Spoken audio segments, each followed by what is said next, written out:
Hey guys, how's it going? Welcome back. 13 months later with the iPhone 12 mini. Was it really worth it? And what do I think now after 13 months? Well, I gotta tell you, it's a nice phone. It's small.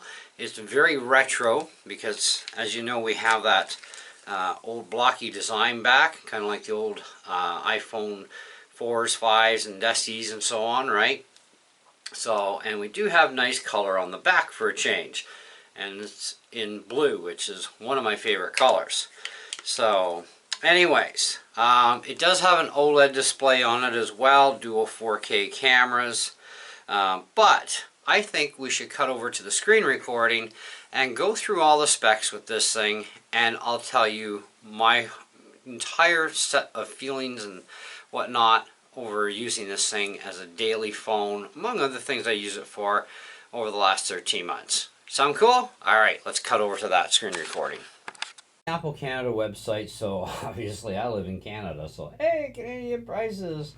Anyway, so we have a variety of colors of the iPhone 12 mini, or the 12, take your pick. 64, 128, or 256 for capacity. I have the 128. Physical size, I mean, this thing is not that big, so you can one-hander this thing. Does have an OLED display, which I personally have not had any issues with OLED for burn-in problems or anything, like burning images into the screen. That happens on TV sets, same as plasma TVs, but does not seem to happen on this, okay, for an OLED display. And it is a beautiful display. Now, of course, if you've had an OLED burn-in on your screen, that's something that you do differently than me that caused that. I tend to, not leave my screen on. I do some surfing of the internet, watch the odd YouTube video, that sort of thing. I mean, otherwise, I generally use my phone as a phone, and I do some texting when I have to, even though I still hate texting to this day. Anyways, so we do have HDR, True Tone, etc. You can check out all these specs yourself online. A14 Bionic chip, 6-core CPU with 2 performance cores, 4 efficiency, 4-core GPU, 16-core neural engine. Apple really needs to get rid of this efficiency stuff. It's just, I hate it. Anyways, 12 megapixel dual cameras. So you've got 4K front and rear, okay, which is fantastic. You even have a night mode on this, so if you want to take a picture of the stars or record the stars, I mean, you have that quality that can actually capture a lot of that, especially on a really good starry night. Works rather well. And here's our video recording formats, and of course what they're capable of for frames per second. And so we can get 24, 25, 30, or 60 frames per second on 4K. Dolby Vision up to 4K at 30 frames per second, HDR, blah, blah, blah. Okay, slow motion support, night mode, of course, time lapse, cinematic video stabilization, that sort of thing. You can take 8 megapixel still photos even while recording in 4K or lower, which is fantastic. So if you need to get that thumbnail shot, it's like kaboom, and you don't have to go and screw around later going, scrubbing through your footage trying to find that picture again. You can just take it instantaneously while recording, so that's awesome. True depth camera, of course. They talk more about that in here. Even has lens correction, retina flash. The flashlight mode on this thing, the flashlight is really bright and really handy to have it on if you're doing night recording. Like, we used to do a lot of RC stuff at night. I know we haven't done RC stuff in a long time on either one of our channels, mine or my wife's. We're going to try and get back into it eventually, a little bit anyways. I'm thinking even buying a new RC down the road. We'll have to see. I just don't know what I'm going to buy yet. It has to be something different, that's for sure. Anyways, cellular. We do have 5G on this phone, okay? Apple's starting to plug 5G into more and more devices, which is great. Now, 5G, though, it definitely is faster than LTE. The differences I find between LTE and 5G, and I've done like speed testing on the online sites. I personally do see that there is a difference, but as far as the actual real time difference, surfing page to page or loading up a video, I really don't see any real big deal about it. except for, when I'm further away from a tower, the LTE is all I'm going to have, right? Unless I'm, still got just enough of 5G signal. The 5G is still going to be quicker though. Either way, it does help. But as far as the actual numbers go, not so much in percentage, but in actual physical numbers, it's going to vary. Okay, it definitely is going to vary there. But 5G is faster and it is nice. So if you leave the phone on automatic in the settings, it'll just automatically log to a 5G tower or repeater when you're near one, and you're on 5G, and that's great. So you don't even need to buy into a 5G contract because they don't exist. It's just you automatically get into 5G when you're at a 5G area. So at least that's been my experience. So take it for what it is. We do have Wi-Fi 6 in this as well too, which is fantastic. Really nice Wi-Fi system, very strong, very reliable, and definitely way faster than any other Wi-Fi version in previous devices. So I do like it. Now, in my Mac computer, I also have Wi-Fi 6. Now, I do a lot of recording in the studio, and Wi-Fi 6 with my new computer, my M1, does interfere with my guitar wireless system from Boss. And it will interfere with other guitar wireless systems that may be on a same or similar frequency band as the Boss. When you're talking about a Mac computer, you will get glitch outs, okay? Where I can turn it off and it clears the problem right up. Wi-Fi 6, of course, is automatic, and I always have my Wi-Fi turned on my phone, even in the studio. But it seems that the Wi-Fi system in the phones is not as strong as what's in the computers, and it doesn't seem to interfere with my wireless system. So I can actually have my phone in here when I'm doing stuff, and I have no glitch outs on my system. It's just the computer one. It's a lot more powerful network card in it than the phone, so it does actually interfere. So that's what I found anyways.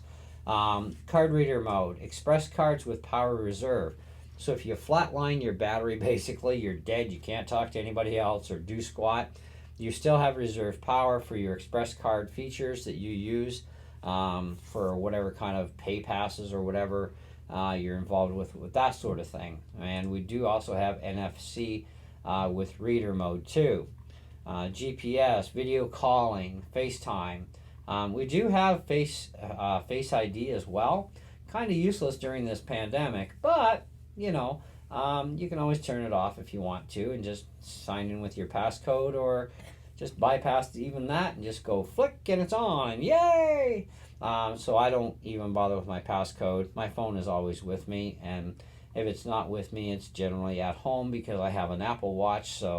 And because my Apple Watch is connected with my cellular connection and my phone all together, I can actually leave my phone at home and just lock my phone and just use my watch and make phone calls, do my texting, whatever I want to do. I can do. The only thing I can't do is play video games on my watch. So not yet. Give them time. We will get the technology going. Built-in stereo speakers. Okay, you got one on the top and you got one on the bottom, right? And of course your microphones are on the bottom of this thing. The sound quality for audio playback, so for voice, it's fine.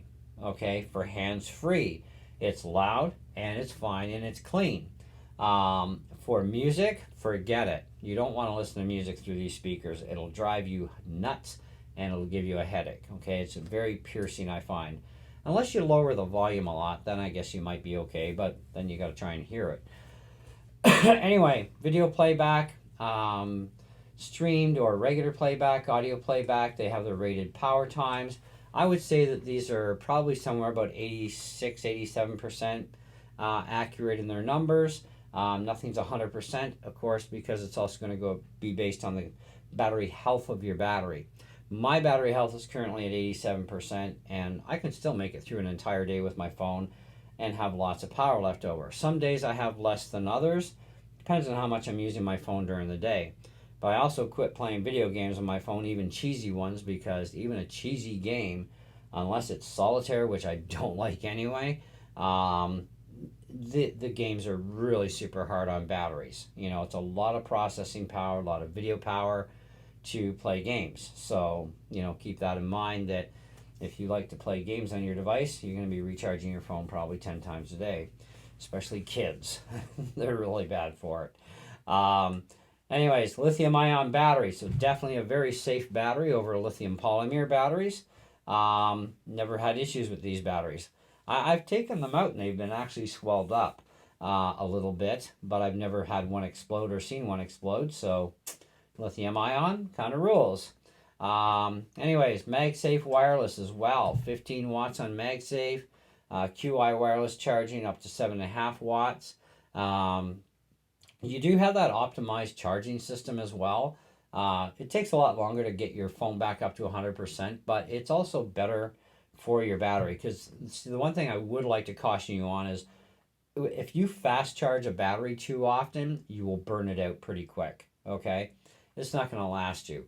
So in other words, your health is going to go right.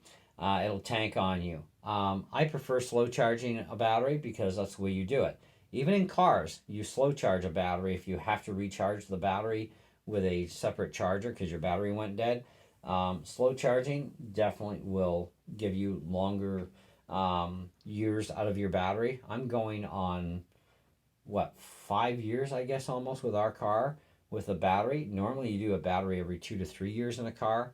We're on 5 years, and you know it's been like 45 below outside pretty much, and I can still turn the key and she'll fire right up, no problem. And I do not plug my car in, although I think I'm gonna start because yeah, it's been kind of hard to move that sucker in the morning when it's that frozen. But anyhow, yeah, so same goes with phones. You know, slow charge them, you're better off. If you must fast charge, then that's fine. You can get a fast charge in 30 minutes to 50% with a 20 watt or higher adapter. Anyways, and of course they do talk about MagSafe. We don't have the Apple MagSafe here, but we do have another version of wireless charging. Now, one thing I will say is that with any of the wireless charging systems that are like these little cylindrical plate things, you do have to have the Apple logo on the back of your phone, pretty much almost centered on that charging plate for it to actually charge properly. That's one thing we have noticed, but we have no experience, neither one of us, with MagSafe by Apple. So we just bought third party because, hey, 2 for $20 is a great deal because we can each do wireless on our phones. iOS 15, of course. We have all kinds of features included here. Built-in apps. Now, these built-in apps will always be the same apps every time you do a phone restore, not going through your computer. But if you do a full phone backup from day one, which already has even these already on there, then of course you could do a full restore that way, and then it saves downloading, right? Apparently, I've never done it, so I can't swear to it, but that's the whole idea behind it. I just do fast restores because I don't do iMovie on my phone. I don't do GarageBand, but I do actually download Pages because I like to have that there. But as far as the rest of it goes, I could care less. Anyways, and most of these apps I don't even use anyway, so I just throw them in a different folder. SIM card, dual SIM, nano SIM, or eSIM. iPhone 12 and 12 mini are not compatible with existing micro SIM cards. Now, I don't know what they mean by micro because the bloody SIM in this thing is pretty darn tiny as it is. Now, we have also heard, and if you've been on YouTube, a guy actually did it. He showed us how to not only take the phone apart, which is a no-brainer, you can, it can be done. You can actually change out your SIM reader for a dual reader because apparently Apple allowed, I think it was either China or Japan, one of the two. The guy will tell you in the video.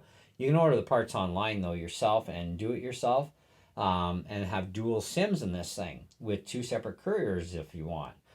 So this way, if you're a traveling person, you know, and you don't want to pay for an international calling plan, or you may be concerned about it for some reason, or maybe you have another reason why you need another phone number, but you don't want to carry 2 phones with you, there is allowance that Apple gave to China or Japan to have the 12s and the 12 minis already equipped from the factory with the dual SIMs.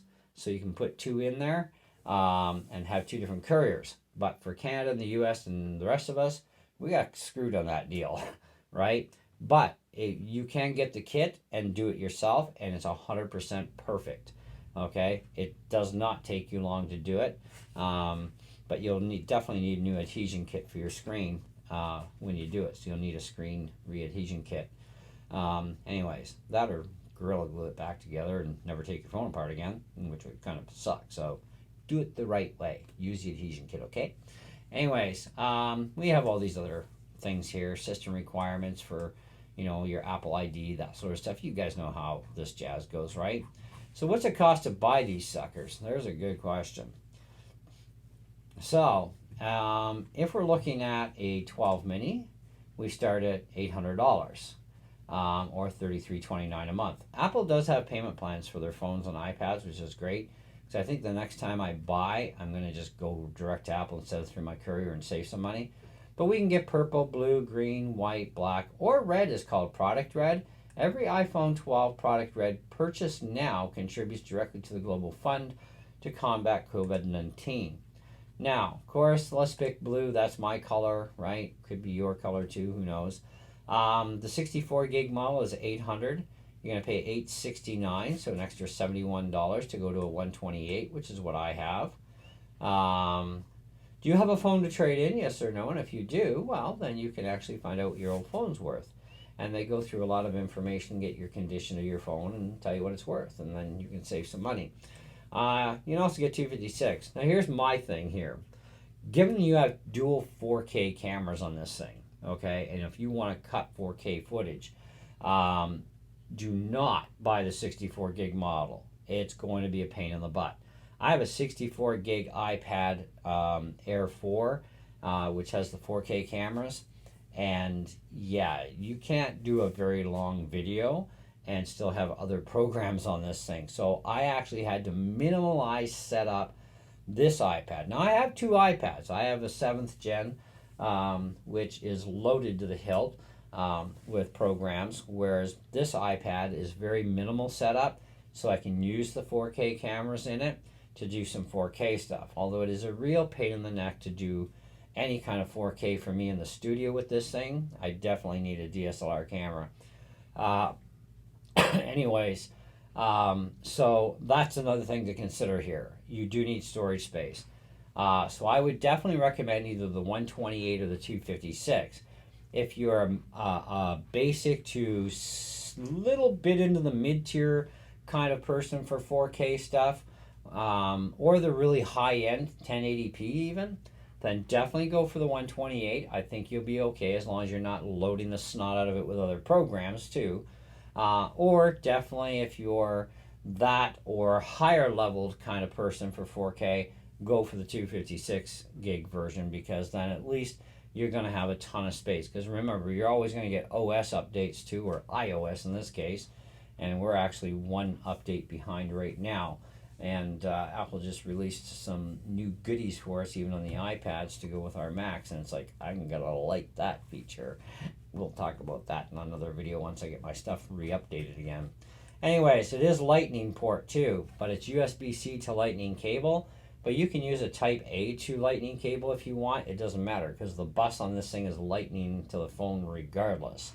And there are many types of dongles too you can get for this thing to go to bigger screens if you wanted to at home, especially if you're going to do 4K video. It's a real pain to actually do it on a small screen. So you can actually put your footage right out to a big HDMI monitor.